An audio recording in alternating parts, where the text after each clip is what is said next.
Hello everyone, स्वागत है आप सभी का चैनल पे। अगर चैनल पे पहली बार आए हैं तो चैनल को सब्सक्राइब जरूर कर लें और वीडियो को लाइक शेयर कर दें। तो आज हम बात करने वाले हैं जून 2025 के पेपर की। तो इकोनॉमिक्स के साथ जो पेपर 1 हुआ था उसको हम यहाँ पे डिस्कस करने वाले हैं। उसके काफ़ी सारे क्वेश्चन हम आज देखने वाले हैं। सेशन शुरू करने से पहले मैं आपको बता दूं कि आप यूजीसी नेट पेपर 1 का कोर्स ज्वाइन कर सकते हैं। कोर्स हमारा स्टार्ट हो चुका है, आप एनरोलमेंट इसमें ले सकते हैं। क्लासेस भी शुरू होने वाली हैं, 14 जुलाई से इसकी क्लासेस शुरू हो जाएंगी। ऐप के लिंक आपको डिस्क्रिप्शन में मिल जाएगी। और इस कोर्स में पूरा कोर्स लाइव प्लस रिकॉर्डेड रहेगा। वैसे तो देखिए लाइव क्लास ज्वाइन करना बेहतर है, लेकिन अगर किसी रीज़न से आप लाइव क्लास अटेंड नहीं कर पाते हैं तो उसकी रिकॉर्डिंग आपको अवेलेबल होगी। डाउट क्लियरिंग सेशंस यहाँ पे लिए जाते हैं। हर क्लास के एंड में मैं आपके डाउट्स क्लियर करता हूँ। पीडीएफ फॉर्मेट में आपको नोट्स प्रोवाइड किए जाएंगे और प्रीवियस ईयर क्वेश्चंस का काफ़ी अच्छा डिटेल्ड एनालिसिस यहाँ पे किया जाता है। और जैसा कि अभी हम देखने वाले हैं, प्रीवियस ईयर क्वेश्चंस के काफ़ी सारे अच्छे सॉल्यूशंस हम देखने वाले हैं और साथ ही समझने वाले हैं कि इन अलग अलग तरह के क्वेश्चंस को हमें किस तरह से अप्रोच करना चाहिए एग्जाम में। प्रैक्टिस के लिए वीकली बेसिस पर आपको यूनिट वाइज क्विज प्रोवाइड किए जाते हैं और व्हाट्सएप पे डाउट सॉल्विंग प्रोवाइड करी जाती है। देखिए सबसे अच्छा प्लेटफॉर्म व्हाट्सएप पे डाउट सॉल्विंग प्रोवाइड करी जाती है। कोई भी क्वेश्चन मान लीजिए आप कर रहे हैं, आपको कोई डाउट आता है तो बस उसकी फोटो खींचिए और व्हाट्सएप पे आप मुझे शेयर कर सकते हैं। ऐसा नहीं है कि कहीं पोर्टल पे जाके अपलोड करना है या कुछ भी नहीं, एकदम सिंपल प्रोसेस है। क्वेश्चन की फोटो भेजिए और हो सके तो जितना सॉल्यूशन आपने किया है, भले ही गलत हो, अधूरा हो, जैसा भी हो, आप वो भी मुझे शेयर कीजिए, जिससे मैं आपको गाइड कर पाऊँ कि आपने गलती कहाँ करी है या क्वेश्चन को आगे किस तरीके से आपको कंटिन्यू करना चाहिए। इसके बाद अगर आपने कोर्स कंप्लीट किया है तो कोर्स कंप्लीशन के बाद हम एक ई सर्टिफिकेट भी आपको यहाँ पर प्रोवाइड करने वाले हैं। फिर अगर आप इकोनॉमिक्स के स्टूडेंट हैं और चाहते हैं पेपर 1 और पेपर 2 इकोनॉमिक्स दोनों एक साथ एक ही जगह पर कवर करना है, तो यहाँ पे आप इकोनॉमिक्स का कोर्स भी ले सकते हैं। कॉम्बो कोर्स की लिंक भी आपको डिस्क्रिप्शन में मिल जाएगी। चलिए शुरू करते हैं। क्वेश्चन नंबर 1, तो ये क्वेश्चन डीआई का क्वेश्चन है। देखिए, study the table below and answer the questions. The table gives attendance of employees, number of employees present on 5 weekdays in 5 offices, namely A, B, C, D and E. तो देखिए simple सी table है, 5 offices हैं A, B, C, D and E।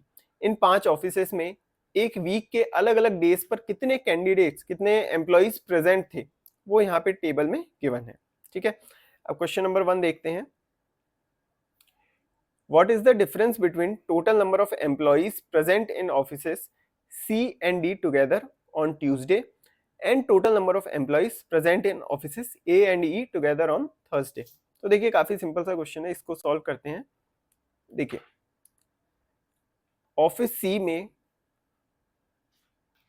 Tuesday को plus office D में Tuesday को कितने employees present थे। देखिए C and D together on Tuesday. पहले तो ये निकालते हैं ट्यूसडे के दिन सी और डी पे कितने लोग प्रेजेंट थे। तो ट्यूसडे में सी में कितने प्रेजेंट थे, 164 प्लस ऑफिस डी में ट्यूसडे को कितने एम्प्लॉइज प्रेजेंट थे, 189।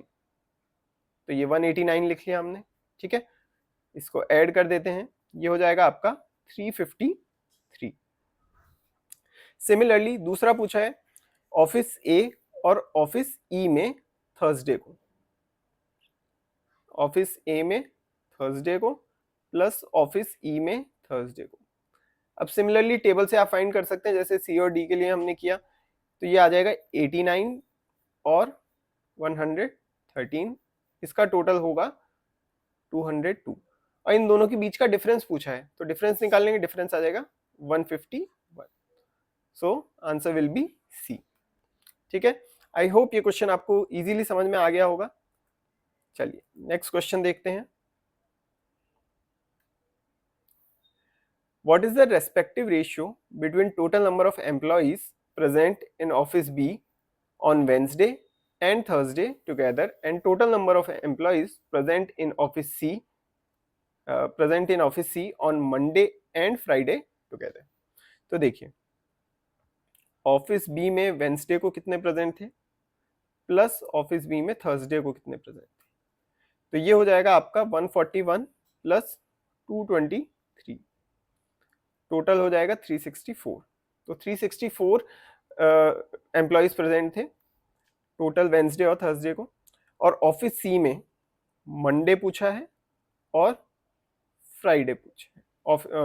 ऑफिस बी, सॉरी यहाँ पे ऑफिस सी होगा,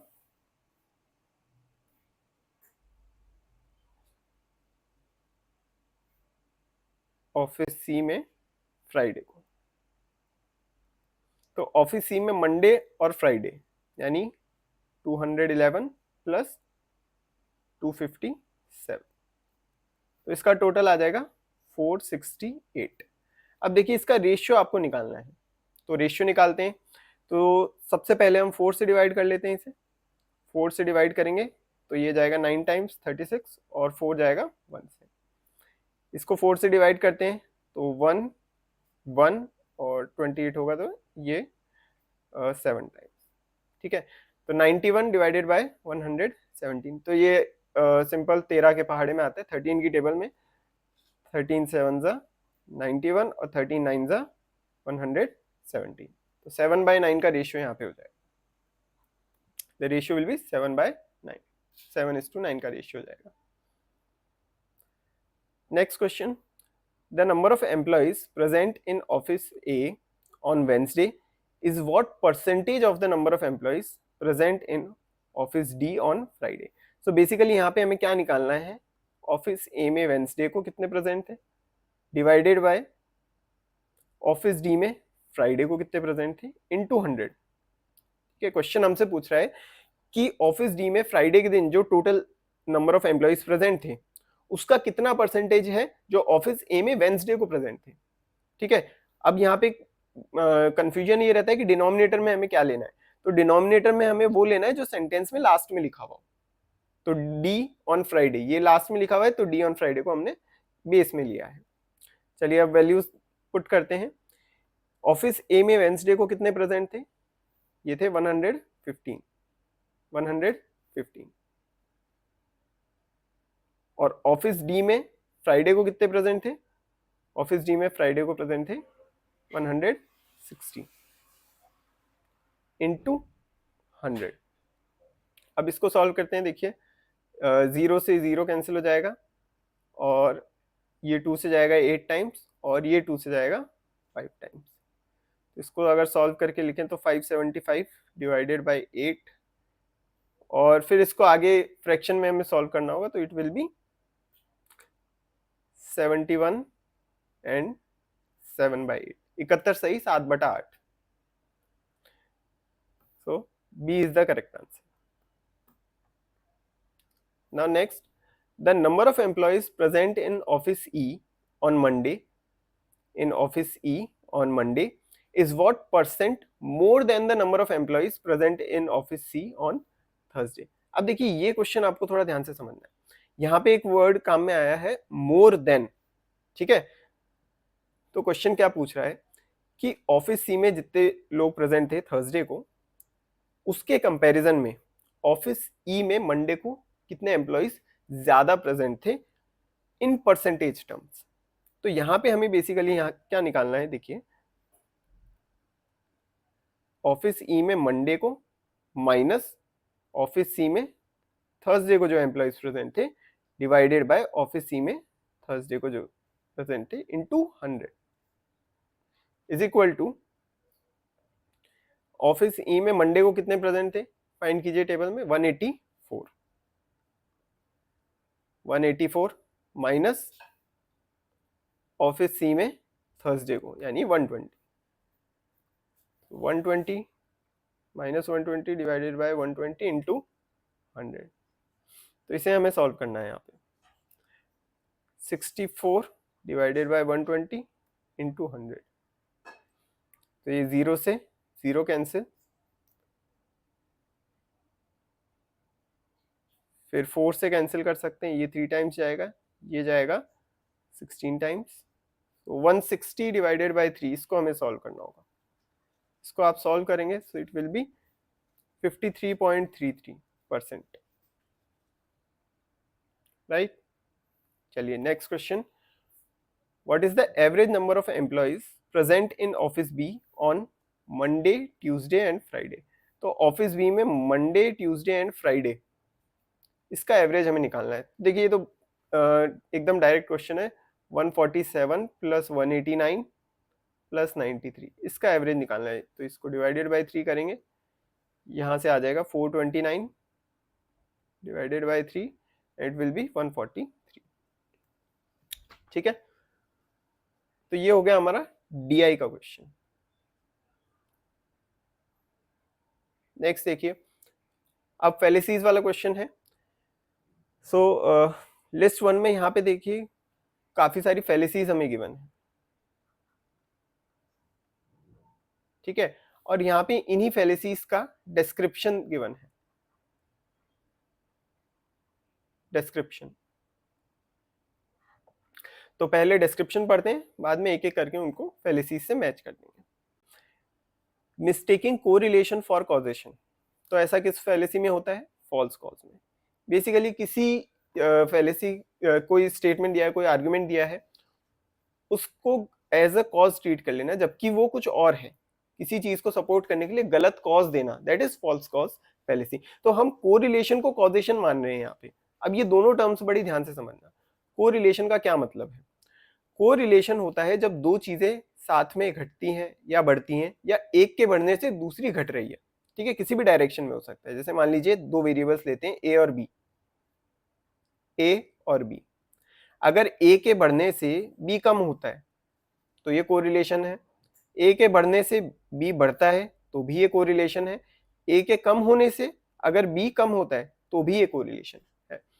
अब इसमें ये जो पहला वाला केस है वो ये है नेगेटिव कोरिलेशन का केस, नेगेटिव कोरिलेशन का केस, और नीचे वाले ये दोनों केसेस जो हैं ये हो जाते हैं हमारे पॉजिटिव कोरिलेशन वाले केस, जिसमें दो चीजें साथ में घटती हैं या दो चीजें साथ में बढ़ती हैं। ये तो हो गया कोरिलेशन। और कॉजेशन का मतलब क्या होता है? कॉजेशन का मतलब एक चीज होने की वजह से दूसरी चीज हो रही है, ठीक है। कोरिलेशन में कोई रीजन नहीं है, कोई इफेक्ट नहीं है, कॉज एंड इफेक्ट रिलेशन यहाँ पे एस्टेब्लिश नहीं कर सकते कोरिलेशन, लेकिन कॉजेशन में होता है। तो इस चीज में अक्सर कंफ्यूजन होता है कि कोरिलेशन क्या है, कॉजेशन क्या है, तो इस चीज को यहाँ पे हम ध्यान से समझ लेते हैं, ठीक है। तो मिस्टेकिंग कोरिलेशन फॉर कॉजेशन, ये फॉल्स कॉज फैलेसी का एग्जाम्पल हो गया। फिर आता है attacking the person instead of issue, तो ये हमारी फैलेसी हो जाती है एड होमिनम फैलेसी, ये हो जाती है एड होमिनम फैलेसी। फिर है मिस रिप्रेजेंटेड समवंस आर्गुमेंट, तो ये स्ट्रॉमैन फैलेसी का एग्जांपल हम इसे ले सकते हैं, स्ट्रॉमैन फैलेसी का एक्सप्लेनेशन। और लास्ट में आ जाता है रेड हेरिंग, यानी diverting attention to another issue, ठीक है। तो ये हो गया हमारा आंसर बी।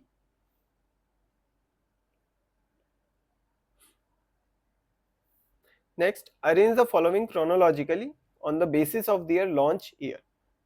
स्वयं प्रभा, कृषि दर्शन, ज्ञान दर्शन और पीएम ई विद्या। तो देखिए इन सभी के मैं ईयर यहाँ पे नोट कर देता हूँ। करेक्ट आंसर तो सी होगा, लेकिन हम इन सबके ईयर देख लेते हैं। देखिए स्वयं प्रभा आया था 2017 में, कृषि दर्शन ये आया था 1967 में, ज्ञान दर्शन ये आया था 2000 में, और पीएम ई विद्या ये आया था 2020 में। ये काफी लेटेस्ट है और ये तो आपको पता होना ही चाहिए। इसके बारे में थोड़ा सा और देख लेते हैं। पीएम ई विद्या क्या है? पीएम ई विद्या है एक डिजिटल एंड ऑनलाइन प्लेटफॉर्म, और इसको कोविड-19 के दौरान, पेंडेमिक के दौरान लॉन्च किया गया था, और ये आत्मनिर्भर भारत का भी पार्ट है। नेक्स्ट, पीएसटीएन का फुल फॉर्म क्या होगा? Public service for technical network, public switched telephone network, public satellite television network, या फिर पब्लिक सेफ्टी ट्रेडमार्क नेटवर्क। तो इसका सही आंसर है पब्लिक स्विच्ड टेलीफोन नेटवर्क। इसके बारे में थोड़ा सा और डिटेल में हम पढ़ लेते हैं। Generally referred to as the core telecommunication network relied upon for local wireline communications as well as transport of long distance calls and other traditional services. तो इसका मैंने क्लास में जैसे एग्जांपल बताया था लैंडलाइन। तो देखिए पहले जैसे लैंडलाइन की लाइंस होती थी, वायर कम्युनिकेशन हुआ था, ठीक है। फिर उस वायर्ड कम्युनिकेशन के साथ साथ धीरे धीरे टेक्नोलॉजी एडवांस होती रही, लेकिन ये जो वायर्ड टेलीफोन नेटवर्क है या टेलीकम्युनिकेशन नेटवर्क है, ये आज भी चलता है, तो पूरी तरीके से एलिमिनेट नहीं हुआ है। इंटरनेट भी आप देखेंगे कि इंटरनेट भी आज के टाइम में भी जो बेस है इसका वो लाइन्स ही है, ठीक है, ऑप्टिकल फाइबर जैसे आज के टाइम में हम यूज करते हैं। अब मोबाइल में आप बोलोगे कि भाई हम तो मोबाइल भी यूज करते हैं, ठीक है, तो देखिए मोबाइल तक जो इंटरनेट आ रहा है तो वो एक्चुअल में किस तरीके से आ रहा है कि वो टावर तक वायर में आएगा और फिर वहां से फिर आपके फोन में आता है। इसी तरीके से इंटरनेट हो या कॉलिंग हो, जो भी हो, आज के टाइम भी वो चलती सब वायर के ऊपर ही है और उस वायर वाले सिस्टम का ही ये नाम है पब्लिक स्विच्ड टेलीकम्युनिकेशन नेटवर्क, ठीक है। एकदम इजी आसान भाषा में आपको मैंने ये समझाया है। फिर देखिए answer the following in the increasing order of their values. तो यहाँ पे इन सभी चीजों की हमें वैल्यू कैलकुलेट करनी है और इनका इंक्रीजिंग ऑर्डर डिटरमाइन करना है। तो एक एक करके वैल्यूज देखते हैं। देखिए 0.1 का क्यूब क्या होगा, ये 0.1 का क्यूब यानी 0.1 इंटू 0.1 इंटू 0.1 इक्वल टू 0.001। फिर 1/100 का रूट, तो 1/100 का रूट हो जाएगा 1/100 का रूट, पावर 1/2 है यानी कि रूट इज इक्वल टू 1/10, तो ये हो जाएगा आपका 0.1। फिर है 0.005 का रूट। अब इसको एक बार एज इट इज छोड़ देते हैं, जरूरत पड़ेगी तो हम आगे कैलकुलेट करते हैं। और उसके बाद है 0.04 का रूट, तो 0.04 का जो रूट है उसको मैं ऐसे लिख सकता हूँ 4/100 का रूट इज इक्वल टू 4 का रूट यहाँ पे 2 हो जाएगा और 100 का रूट हो जाएगा 10, तो यहां से हमारे पास वैल्यू आएगी 0.2। अब देखिए यहाँ पे इतना सॉल्व करने के बाद ये जो ऑप्शन सी है इसको हमें सॉल्व करने की जरूरत नहीं है। कैसे हम इसको बनाएंगे ऑप्शंस के बेस पे। तो देखिए इन चारों को हमें इंक्रीजिंग ऑर्डर में अरेंज करना है। इन चारों में एक बात तो हमें ये समझ में आ रही है कि जो लार्जेस्ट वैल्यू है वो है 0.2 और उसके बाद आएगा 0.1, ठीक है। अब इन दोनों में कंफ्यूजन है, ए और सी में कंफ्यूजन हो सकता है हमें। तो हम ये देखते हैं कि ऐसा कौन सा ऑप्शन है जिसमें लास्ट वैल्यू डी हो और सेकंड लास्ट हो बी। सो ये देखिए ऑप्शन बी में लास्ट वैल्यू डी है और सेकंड लास्ट है बी। अब इसमें हमें ये जो एक डिफिकल्ट सी वैल्यू दे रखी है वो सिर्फ आपको कंफ्यूज करने के लिए देखिए, अगर वो आपसे नहीं भी बनती है तो भी आप इसका आंसर कर सकते हो, ठीक है।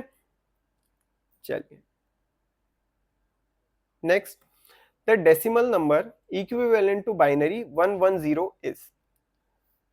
तो ये बड़ा इसका सिंपल सा एक तरीका होता है 110, इसके नीचे लिखिए 222 पावर 0 1 2। अब फिर इसे मल्टीप्लाई कर दीजिए, 0 into 2 to the power 0 is 0 plus 1 into 2 to the power 1 यानी कि 1 into 2 plus 1 into 2 to the power 2 यानी 1 इंटू 4। इन सभी को ऐड कर लीजिए तो आंसर आ गया 6। So the answer is 6.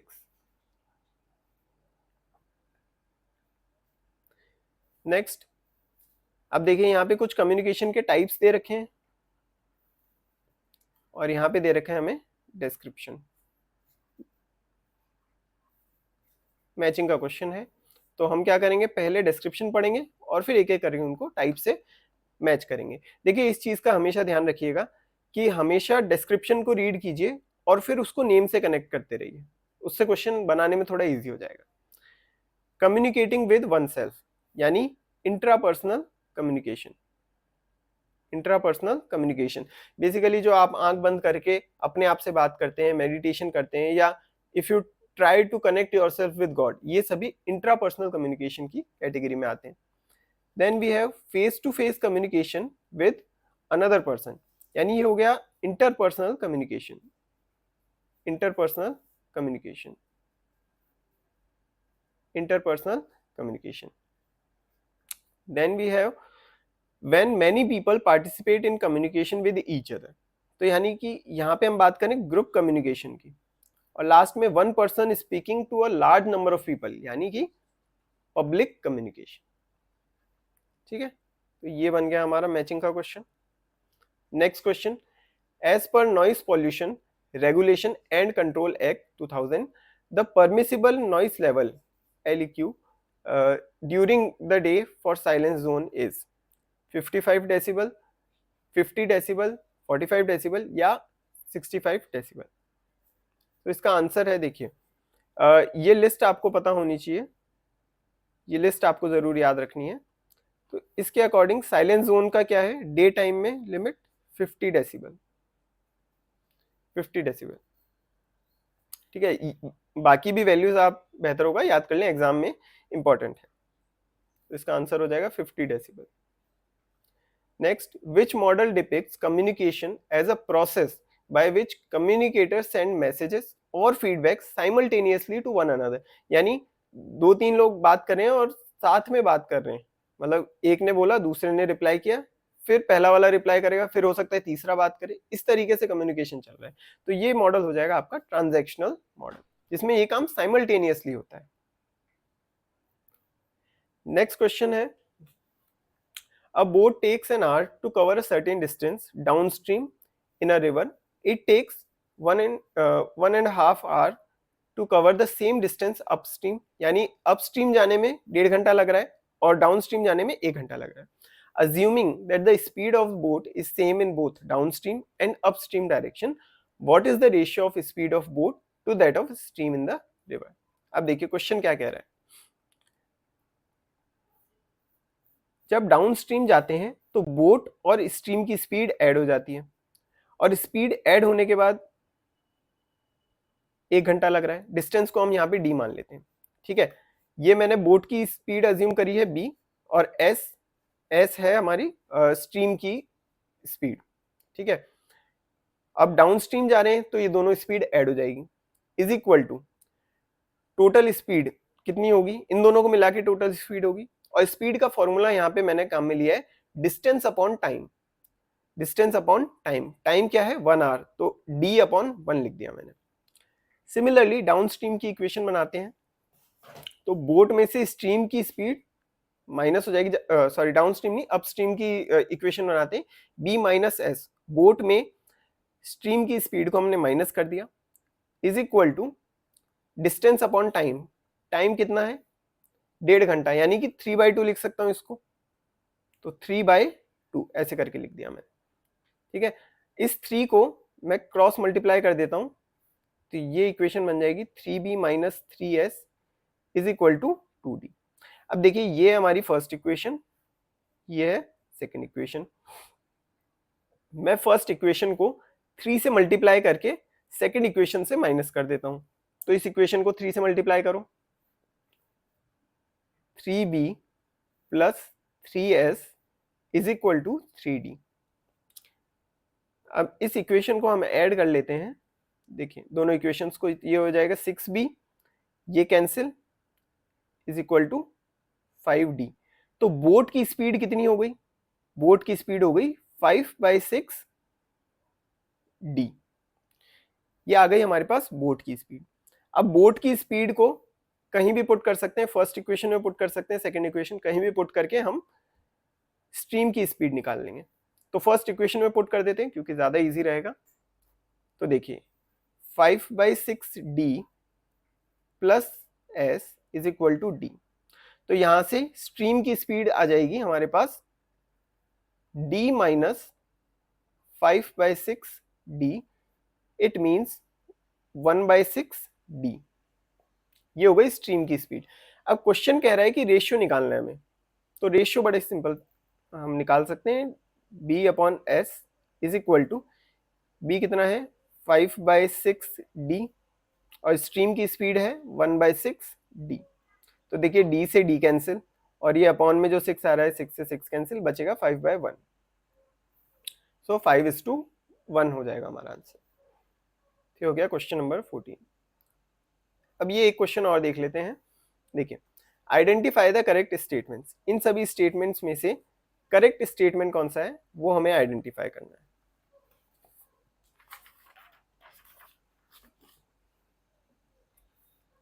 अब फर्स्ट स्टेटमेंट देखिए, 216 का क्यूब रूट निकालना है। यहाँ पे क्यूब रूट कितना होगा, 216 का क्यूब रूट हो जाएगा 6 और 169 का स्क्वायर रूट निकालना है यानी कि 13। ठीक है, तो इसमें जो मार्क लगाया हुआ है उसके अकॉर्डिंग 6 इज ग्रेटर देन 13, तो ये क्या हो जाएगा, फॉल्स हो जाएगा, तो it is a false statement. Next देखिए, the next term in the series 2 7 28 63 126 dash dash dash is 217। तो इस सीरीज वाले क्वेश्चन को सॉल्व करते हैं। 2 7 28 63 और 126। अब इस सीरीज को देखिए, ये एक स्टैंडर्ड सीरीज है जो चल रही है। 2 क्या है, 1 cube plus 1 that is 2, then we have 2 cube minus 1, ये 7 हो गया, then we have 3 cube plus 1 which is 28, 4 cube minus 1 63, then we have 5 cube plus 1, तो ये 126। अब नेक्स्ट टर्म क्या होनी चाहिए, 6 क्यूब माइनस 1, तो 6 क्यूब 6 का क्यूब हो जाएगा 216 216 माइनस 1 यानी 215, ये हमारी नेक्स्ट टर्म होनी चाहिए। जबकि स्टेटमेंट क्या कह रहा है, नेक्स्ट टर्म है 217, तो ये अगेन ये स्टेटमेंट भी क्या हो गया, फॉल्स हो गया। नेक्स्ट है the area of equilateral triangle of side 10 centimetre is 25√3। अब एक इक्विलेटरल ट्राइंगल का एरिया अगर हमें निकालना है, इक्विलेटरल ट्राइंगल का एरिया हमें निकालना है, तो ये क्या होगा, इक्विलेटरल ट्राइंगल का एरिया हो जाएगा √3/4 साइड का स्क्वायर ए स्क्वायर, √3/4 ए स्क्वायर, सो ये होगा √3/4, साइड है 100, साइड है 10, तो इसका स्क्वायर हो गया 100, तो यहां से 25 टाइम्स ये कैंसिल होगा, तो एरिया आ जाएगा 25√3, यानी कि ये वाला स्टेटमेंट ट्रू है। This statement is true, C is true. Then the average of following observations -2 -1 0 +1 +2 +3 is 1/2। तो एवरेज निकाल के देख लेते हैं। देखिए टर्म्स क्या है, -2 -1 +0 +1 +2 +3, इसका एवरेज निकालना है। टोटल नंबर ऑफ टर्म्स कितनी है, 6, तो 6 से डिवाइड कर देते हैं। अब देखिए -2 से ये +2 कैंसिल, -1 से +1 कैंसिल, तो 3/6 यानी 1/2, तो 1/2 ही एवरेज आ रहा है, और स्टेटमेंट में भी एवरेज दिया हुआ है 1/2, यानी कि ये क्या है, स्टेटमेंट ट्रू है। This statement is true, so C and D both the statements are true. ठीक है, आई होप ये सभी क्वेश्चंस आपको इजीली समझ में आ गए होंगे।